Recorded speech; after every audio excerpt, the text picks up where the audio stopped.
Hello everyone. आज का हमारा टॉपिक है 12th history 7th chapter and imperial capital Vijayanagar. ठीक है, और आज का पॉइंट है हमारा द रॉयल सेंटर, राजकीय केंद्र।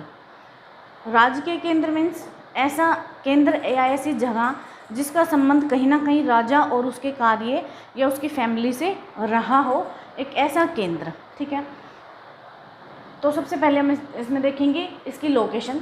The royal centre was located in the south western part, यानी कि जो रॉयल सेंटर है, राजकीय केंद्र है, वो विजयनगर शहर के कौन से पार्ट में है? साउथ वेस्टर्न पार्ट में, यानी कि दक्षिणी पश्चिमी पार्ट में, दक्षिणी पश्चिमी पार्ट में है। इससे पहले जो हमने देखा है कि अर्बन कोर जो है वो कहाँ पे है? वो ईस्ट पार्ट में था और रॉयल सेंटर वेस्ट पार्ट में है। ये अर्बन कोर से या फिर सेक्रेड सेंटर जो धार्मिक केंद्र है और जो नगरीय केंद्र था, नगरीय क्षेत्र था, उससे किस प्रकार रॉयल सेंटर अलग है, ये इसमें हम देखेंगे। जो रॉयल सेंटर है, यहाँ पे जो रिसर्च हुई है, जो हमारे हिस्टोरियन है, जो आर्कियोलॉजिस्ट है, उन्होंने यहाँ पे जो खोज की है, उसकी रिपोर्ट से हमें क्या पता चलता है कि जो रॉयल सेंटर है उसमें कुछ एविडेंस ऐसी चीज़ों के मिले हैं जिसके बेस पर हम ये कह सकते हैं कि ये जो रॉयल सेंटर है, इसका यूज या फिर ये जो एरिया है, ये कहीं ना कहीं राजा से संबंधित रहा होगा। तो नेक्स्ट हम इसमें देखते हैं कि रॉयल सेंटर में इट इंक्लूडेड ओवर 60 टेम्पल, कि रॉयल सेंटर का नाम रॉयल सेंटर होने के बाद भी यहाँ पे 60 टेम्पल यानी 60 से ज़्यादा मंदिर पाए गए हैं। ठीक है, उसके बाद भी इसको सेक्रेड सेंटर क्यों नहीं कहा गया, यानी इसको धार्मिक केंद्र क्यों नहीं कहा गया, क्यों इसको रॉयल सेंटर कहा गया है, इसके आगे हम डिटेल पढ़ेंगे। ठीक है, नेक्स्ट इसमें है about 30 buildings complex have been identify as palace, यानी कि इसमें 60 मंदिर मिले हैं। उससे अलग हम देखेंगे 30 बिल्डिंग्स यानी 30 से ज़्यादा बिल्डिंग कुछ ऐसी मिली हैं जिनकी आइडेंटिफाई किस रूप में की गई है? महलों, पैलेस, यानी कि महलों के रूप में की गई है, कि शायद ये जो बिल्डिंग है ये उस टाइम में महल रहे होंगे और इनका संबंध राजा से रहा होगा। ठीक है, नेक्स्ट देखेंगे one difference between these structures and temples. जो ये स्ट्रक्चर्स, ये जो बिल्डिंग मिली हैं, जो भवन मिले हैं जिनको महल कहा गया है, या जो टेम्पल है, इन दोनों के स्ट्रक्चर में कौन सा डिफरेंस है, ये हम इसमें देखेंगे। ठीक है, तो इसमें temples were constructed entirely of masonry. ठीक है, मैसोनरी मीन्स राजगिरी, हिंदी में इसको राजगिरी कहा जाता है। राजगिरी मीन्स जैसे चिनाई द्वारा बनाई, या मैसोनरी मीन्स चिनाई, जिसकी जो इमारत पूरी चिनाई द्वारा बनाई गई। चिनाई जैसे हम किसी सीमेंट वगैरह का यूज करके जो चिनाई से बिल्डिंग बनाते हैं, तो मैसोनरी, राजगिरी, चिनाई। ठीक है, तो इसमें कहा गया है कि जो टेम्पल हैं, जो मंदिर हैं, उनको कैसे बनाया गया है? उनको पूरा का पूरा चिनाई द्वारा बनाया गया है। उनकी मतलब ये स्टार्टिंग से चिनाई करके ईंट से, पत्थरों से उसको बनाया गया है। लेकिन जो ये अदर बिल्डिंग्स हमें मिली है, इनको कैसे बनाया गया है? While the super structure of secular building, secular building धर्मेंतर बिल्डिंग, यानी कि आप इट मीन्स नॉन रिलीजियस, यानी कि जो धर्म से संबंधित नहीं है, ऐसी अलग से बिल्डिंग, यानी टेम्पल जो हमारे हो गए वो धर्म से संबंधित हो गए। उसके अलावा जो और बिल्डिंग्स मिली है, जिन 30 बिल्डिंग्स की हमने बात की है, सेकुलर बिल्डिंग्स जो धर्म से संबंधित नहीं है, ऐसी बिल्डिंग, उनको किस चीज़ से बनाया गया है? Was made of perishable material. Perishable material means विकारी वस्तुएं, ऐसी वस्तुएं जो जल्दी ख़त्म हो जाती हैं, जल्दी नष्ट हो जाती हैं, जल्दी ख़राब हो जाने वाली चीज़ों को क्या जाता है? Perishable materials. ठीक है, तो इसमें क्या है कि जो और बिल्डिंग बनी है, जो अदर बिल्डिंग्स हैं, उनको उनका जो सुपर स्ट्रक्चर है, सुपर स्ट्रक्चर मीन्स उनकी अधिरचना, मीन्स जो ऊपर का जो ढांचा है उसका, वो किससे बना है? विकारी वस्तुओं से बना है, ऐसी वस्तुएं जो जल्दी ख़राब हो जाती हैं, ऐसे से बना है। जबकि टेम्पल जो है वो स्टार्टिंग से ही चिनाई से किए गए हैं, ईंट पत्थरों की चिनाई से बनाए गए हैं। दूसरा हम इसमें देखने वाली बात यह है कि जो राजकीय केंद्र है, उसको राजकीय केंद्र क्यों कहा गया? किसी भी चीज़ का जो नाम रखा जाता है वो उस पे बेस पे क्यों रखा जाता है? जैसे फॉर एग्जांपल हम देखेंगे कि जैसे धार्मिक केंद्र, तो उसको धार्मिक केंद्र क्यों कहा गया? क्योंकि वहाँ पे शायद मंदिर, मस्जिदें, ये सब चीज़ें ज़्यादा मिली हैं, इस वजह से उसको धर्म का केंद्र कहा गया है। दूसरा हमने देखा है नगरीय केंद्र, उसको नगरीय केंद्र क्यों कहा गया है? कि वहाँ पे जैसे अमीर लोग ज़्यादा रह रहे हैं, व्यापार वहाँ पे ज़्यादा हो रहा है, मार्केट वहाँ पे है, तो उसको एक तरीके से नगरीय क्षेत्र कहा गया है। इसी बेस पे रॉयल सेंटर किस बेस पे कहा गया है? कि यहाँ पे मतलब राजा से संबंधित वस्तुएं ज़्यादा मिली हैं, या फिर ये कहें कि जो भव्य बिल्डिंग है, भव्य इमारतें यहाँ पे बहुत ज़्यादा मिली है, जिसके बेस पे इसको रॉयल सेंटर कहा गया है। तो इसी का नेक्स्ट पॉइंट है द महानवमी डिब्बा। ठीक है, इसके बारे में हम डिटेल से पढ़ेंगे कि महानवमी डिब्बा क्या है। सबसे पहले हम देखते हैं पेज, इसके बारे में हमने पढ़ा है डोमिंग पेज, जो एक ट्रेवलर्स रहे थे यहाँ विजयनगर एम्पायर में। तो पेज कॉल्ड महानवमी डिब्बा and audience hall house of victory. इन्होंने जो महानवमी डिब्बा है और ऑडियंस हॉल है उसको हाउस ऑफ विक्ट्री कहा, यानी विजय का घर या जीत का घर इसको कहा है। ठीक है, तो दूसरा ये है कि जो रॉयल सेंटर है इसमें एक किंग पैलेस भी हमको मिला है, जो काफ़ी मतलब कि भव्य इमारत है, जिसको बहुत बड़ा घर आप कह सकते हो कि बहुत ही बड़ी इमारत यहाँ से मिली है। बट हम उसके लिए श्योर नहीं हैं कि ये जो एविडेंस मिला है ये एक मतलब कि राजा के रहने का ही स्थान था या फिर राजा से संबंधित था या वहाँ पे राजा रहता था। ठीक है, इसके बाद में दो ऐसे मतलब कि प्लेटफॉर्म मिले हैं जो बहुत ही बड़े हैं और बहुत ही एक आकर्षित करने वाले हैं, जिसमें है फर्स्ट ऑडियंस हॉल और दूसरा हमारा महानवमी डिब्बा। तो फर्स्ट हम देखते हैं ऑडियंस हॉल के बारे में। ऑडियंस हॉल इसको सभा मंडप भी कहा गया है। ठीक है, सभा मंडप ये नाम क्यों दिया गया है, क्योंकि कहीं ना कहीं जो इसका साइज़ है उसको देखकर ऐसा लगता है कि यहाँ पे शायद राजा जो है वो अपने जो उसके मतलब कि जो भी मंत्री वगैरह थे उनके साथ में यहाँ पे मीटिंग किया करता होगा। ठीक है, तो फर्स्ट हम इसके बारे में देखेंगे। The audience hall is a high platform. ठीक है, यानी कि ये एक बहुत ही ऊंचा रंगमंच है, एक ऊंचा एरिया है, एक क्षेत्र है, एक मंच है ऊंचा, with slot for wooden pillars eight close and regular intervals. ठीक है, कि इसके आगे आप देखोगे एक ऊंचा सा क्षेत्र है। इसके बारे में अगर मैं आपको बताऊं तो ये इस टाइप का है कि एक ऊंचा सा यहाँ पे मंच बना हुआ है। मान लो ये यहाँ पे एक मंच है और इसके सामने कुछ ऐसे होल बने हुए हैं। ठीक है, जो बराबर डिस्टेंस पे हैं। ठीक है, जो बराबर डिस्टेंस पे हैं और नज़दीक नज़दीक हैं ऐसे।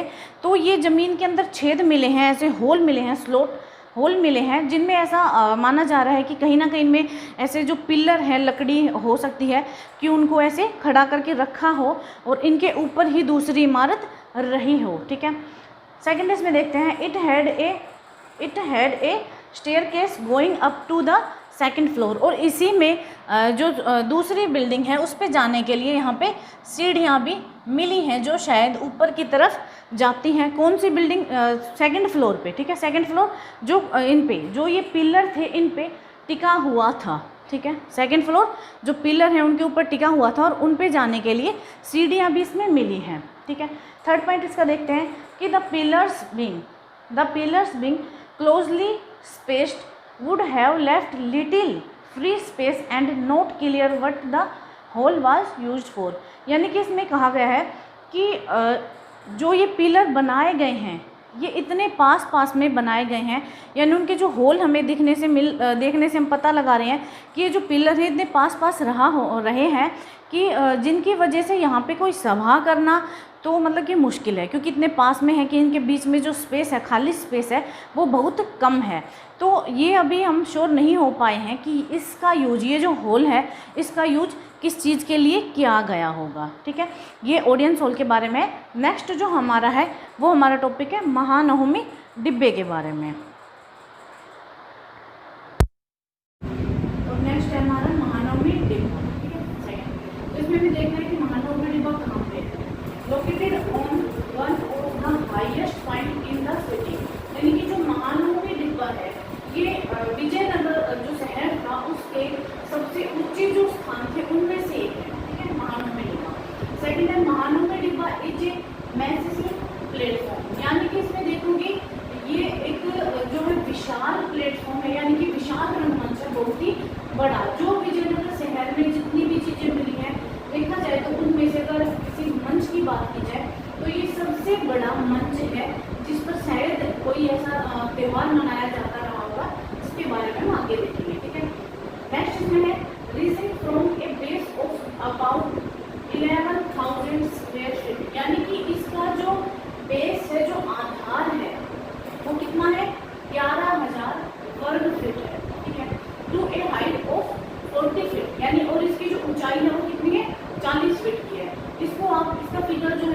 फिगर आप अपने एनसीईआरटी बुक में 7.11 में देख सकते हैं कि कैसे जो उसका बेस है वो कितना चौड़ा है, सॉरी काफी बड़ा ये मंच है, जिसके ऊपर शायद कोई ऐसा वुडन स्ट्रक्चर रहा होगा जिसपे शायद एक तरफ राजा बैठते होंगे, उसके जो गेस्ट आते थे वो बैठते होंगे, और शायद नीचे कोई कार्यक्रम किया जाता रहा होगा।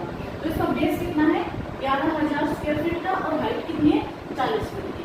नेक्स्ट इसमें the base of platform is covered with leaf covering, यानी कि इसका जो बेस है, नीचे का जो इसका स्ट्रक्चर है, उसको जो एक होते हैं ना, मतलब कि चित्र उत्कीर्ण किए गए हैं, या फिर हम ये कहेंगे फिर कार्विंग उस पर नक्काशी उस पर की गई है, ठीक है।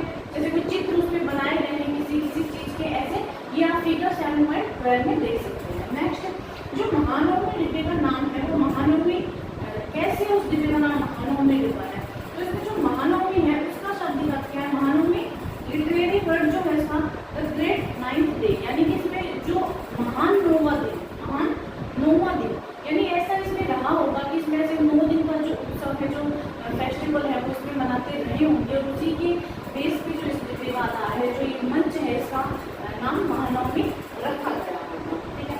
नेक्स्ट है इसमें the 10-day Hindu festival that follow in the month of September October celebrated here, यानी कि इस पे ये जो डिब्बा है, ये जो मंच है, इस पे जो 10 दिन के जो हिंदू त्योहार हमारे आते हैं, इसमें जैसे अलग अलग पार्ट में आप देखो, जैसे नॉर्थ में हमारे 9 दिन के नवरात्र, उसके बाद दशहरा मनाया जाता है, और अगर नैनीताल की बात करें तो उधर दुर्गा पूजा की जाती है, और ऐसे ही अगर साउथ इंडिया की बात की जाए तो वहाँ पे नवरात्रि या महानवमी मनाया जाता है। तो ये जो 10 दिन के त्यौहार आते हैं स्पेशल, शायद ये उन चीज़ों के लिए ये मंच बनाया जाता रहा होगा, ठीक है।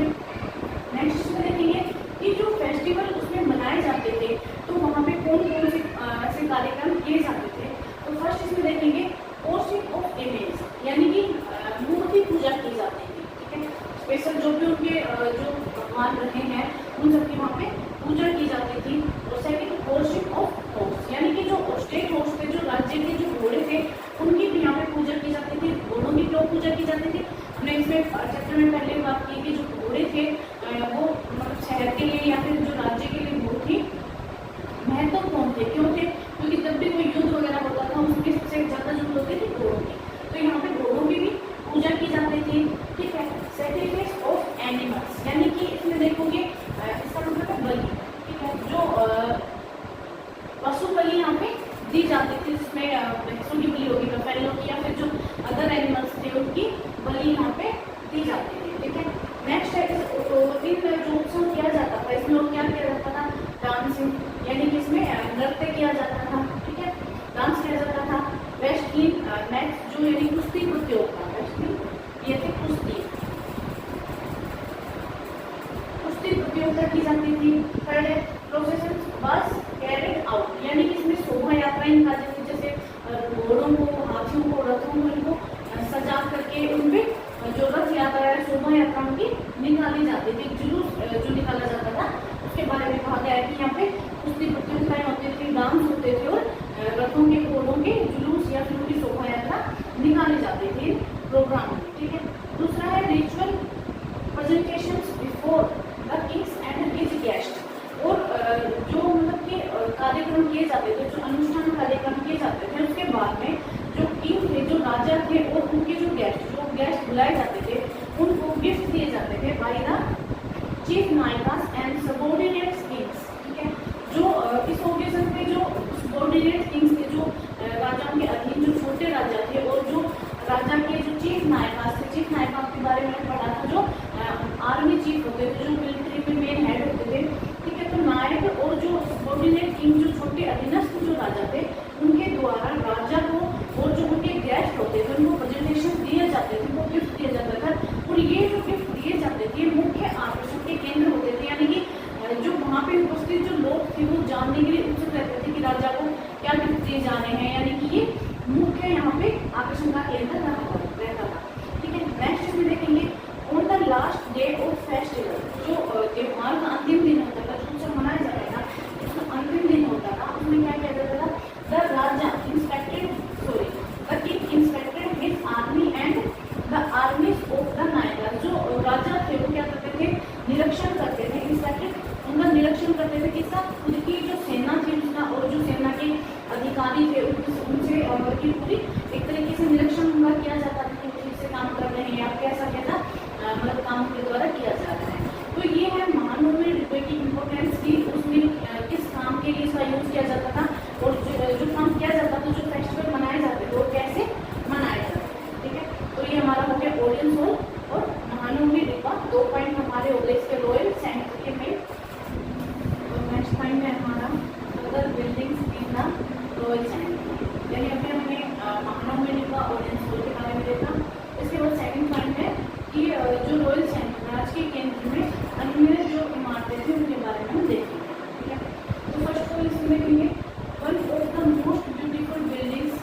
रहा है जो मतलब कि इस कमल महल का यूज जो राजा है वो रहने के लिए करता हो या फिर जो सुंदर इमारत है जो मुख्य रूप से राजा के लिए बनाई गई हो।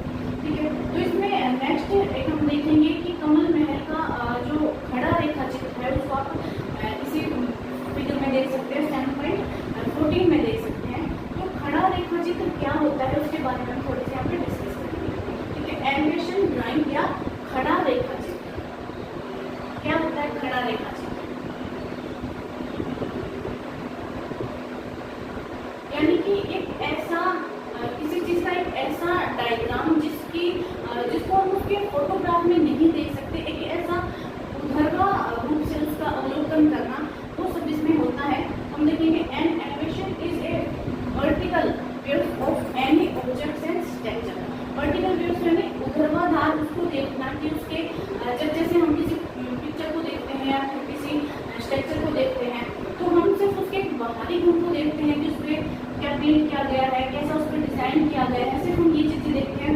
लेकिन जो एलिवेशन ड्राइंग है वो क्या दिखाती है कि अंदर से जो उसका स्ट्रक्चर वो कैसा बनाया गया है, कहाँ पे क्या कटिंग की गई है, कैसे उसको कट किया गया है, कहाँ पे राउंड किया गया है, ये जो सब चीजें होती हैं वर्टिकल वेव्स उसमें दिखाया जाता है, वो होता है खड़ा रेखा चित्र। इसको आप 7.14 में देख सकते हैं फिगर नंबर। तो सेकंड इसमें है कि दूसरा इसमें क्या देखते हैं हम आइडिया ऑफ फीचर्स, जो उसके फीचर्स हैं उन सब चीजों को हम इसमें देख सकते हैं जो नहीं देख पाते इसमें एक फोटोग्राफ में। Can not be seen a photograph, जो हम उसके फोटोग्राफ में नहीं देख पाते वो देखते हैं खड़ा रेखा चित्र में। ठीक है, दूसरा हम बात कर रहे हैं लोटस महल की, कि लोटस महल का यूज किस चीज के लिए किया जाता रहा होगा। तो वैसे तो जो आर्कियोलॉजिस्ट हैं, हमारे रिसर्चर हैं, वो अभी तक इस बात पर तो कुछ नहीं कर पाए हैं कि इसका यूज किस चीज के लिए किया जाता रहा होगा। बट फिर भी जो एक मैप है जो किसने बनाया है, मैकेंजी ने जो मैप बनाया था उसको बेस मानकर ये बताया जाता है कि इसका यूज कैसे किया गया।